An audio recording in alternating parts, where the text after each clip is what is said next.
listening to the NFL Draft Bible Podcast Network, part of Sports Illustrated, giving you daily NFL Draft, Dynasty, and Devy Fantasy Football podcasts.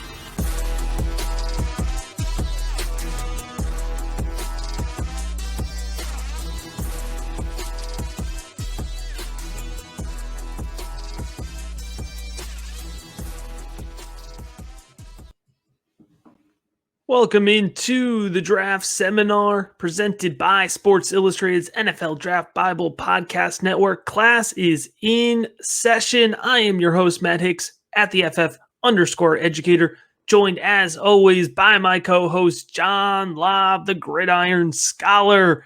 And we're talking Jaylen Waddle in this session. Matt, when I'm an old man and I look back, someday I'm going to reflect on these two Alabama classes of wide receivers. We've been doing this for over a year now, and we've done two classes of wide receiver prospects. And right now, we've had our fourth draft profile of a Crimson Tide wide receiver. It's just unbelievable how good these prospects are coming out of Alabama. In high school, he was a four-star prospect, and he was rated among the top 10 Texas prospects. So he chose to go east to Alabama than stay in the state of Texas. 24/7 Sports ranked Waddle as the number 9 wide receiver in the country. So he walked into Tuscaloosa as a highly rated recruit. And in that locker room was Jerry Jeudy, Henry Ruggs, and Devonta Smith. And Jaylen Waddle popped immediately, Matt, as a freshman. In 2018, he was named SEC All-Freshman Team and averaged 18.8 yards per catch. This is in the SEC, folks. He's playing against some of the best defenders in the country, and at 18, he's averaging 18.8 yards per catch. He snagged 45 passes for 848 yards and 7 touchdowns. I mean, just people were so impressed immediately with Waddle. In 2019, first team All-American by Football Writers Association of America and PFF, second team All-America as a returner, SEC Special Teams Player of the Year, and AP second team All-SC. My folks, that's the year LSU had Justin Jefferson and Jamar Chase, and Jerry Jeudy and Henry Ruggs was on the football field. Just to give you a level of competition and how good Jaylen Waddle was 2 years ago. He also led the nation in punt returns, averaging 24.4 yards per punt. Last year, unfortunately, he got injured against Tennessee. He only played 6 games. But when the dust settled, he was second team All-SEC return specialist. In the preseason, he was on the Biletnikoff list, the Hornina list, and the Maxwell Award list for college football. Just unbelievable. On his resume entering the NFL, he posted 3 of the top 5 longest touchdown receptions in Alabama history. The Crimson Tide have a long, glorious history, and he has 3 of the top 5 longest touchdowns. And amongst Crimson Tide returners, he ranks first all-time on punt returns, averaging 19.3 yards. Matt, he's dynamic. He's a playmaker. He's a home run hitter. What does your film breakdown say? It's a very good film review, John. I have a fantasy football projection for him as a league winner. He is a difference maker when he is on the football field. The speed, man, he has ridiculous breakaway speed. He's very, very fast, moving north to south, moving east to west. It's absolutely fantastic. John, he has really nice hands as well. I love his ability to consistently catch the ball. Very few drops on tape. He tracks the ball well, and he's only 5'10", but he extends his frame really well to go on and catch the ball. Yards after catch ability, it's consistent on his game, whether he's breaking off that slant, whether he's taking curl routes to the house. His ability to catch the ball, look upfield, and make a play. He absolutely breaks players in open space, so you have to love that. And his route running ability. I love his route running ability. He finds that separation downfield. He runs the whole tree. He runs the whole tree well. And on top of everything else, you mentioned it, he's a kick returner, he's a punt returner. I know that doesn't necessarily help your fantasy football team, but it's going to make sure that he is always touching the ball. I'm so excited. I love Jaylen Waddle, man. Let's flip on the tape. Let's look at him in action. Let's go, brother.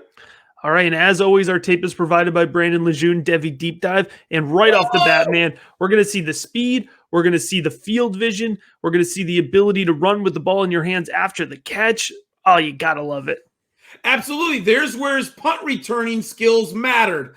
And look at this. Just go. Look at that contested catchability. That is an underthrown ball. It takes athleticism to go up over that defender, but the ball tracking is just as important. And they're right before the out of bounds with his feet and hands. Great catch. Fantastic body control. And here's the speed, man. I mean, It is game-changing speed. He's going to break multiple tackles here, and he just won't go down against Duke. No, he's unbelievable. If you bring him onto your team in the NFL, Matt, you better design plays for him one-on-one on the edge like Alabama does there, because his second-level return specialist ability just shines in these situations. And you could see, John, they're running deep routes for him. They're giving him the ball in the flat. I mean, he's winning in a whole variety of ways. In this play, turn the tide, no pun intended here, of this game against Auburn. We're going to see this kick return. And look at the field vision, John. This wasn't a wide open hole to start. He found space on the field, and despite that, the defender there running perfect angles, he's able to outrun him. Look at that. Look at that. A long pass down the seam. Beautiful. Again, an underthrown ball that he reacts to well enough not only to catch it, but to keep going after the catch. That is so impressive to me.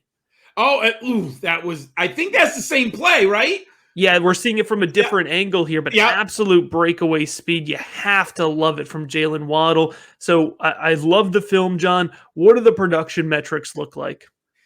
The first thing, we have a very interesting class of receivers, and a bunch of them are undersized. And Jaylen Waddle, he is bigger than his teammate, Devonta Smith, but he's 5'10", 182, so he's got a little bit more weight on him. But he has the similar long arms. So he's able to, with his vertical leaping ability, body control, and long arms, he tends to play like someone who's 6 feet. He doesn't look 5'10" when you watch him because of the length of his arms and body control. Career-wise, we do have to put the numbers into context, Matt.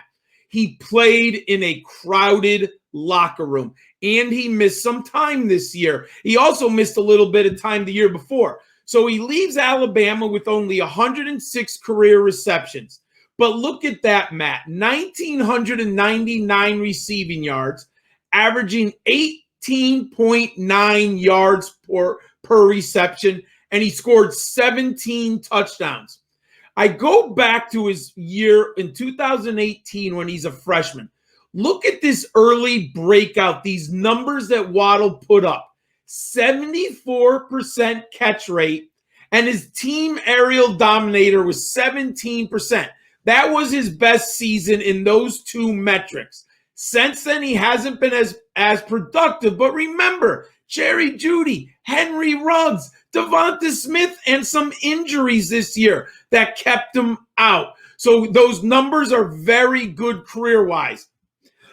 Excuse me. He's a chess piece competitor who can be lined up all over the formation. I hope he ends up with an offensive coordinator who's willing to use him in a creative manner and get him the ball in space, because he is a dynamic playmaker. We saw the tremendous hand-eye coordination and the wide catch radius. I talked about it before. But his smooth footwork and fluid body movement and body control. Jaylen Waddle has a first-round grade. I don't know where he's going to go. I know you and our teammate, Brevin Lejeune, are higher on him than I, but I do have him as one of the top 5 picks in the first round of the draft, Matt. All right, well, there you have it. You can go ahead and put those pencils down because this session is over. If you enjoyed this episode, make sure to subscribe, whether you're listening on your favorite podcast provider or watching on YouTube. Give the video a thumbs up, and as always,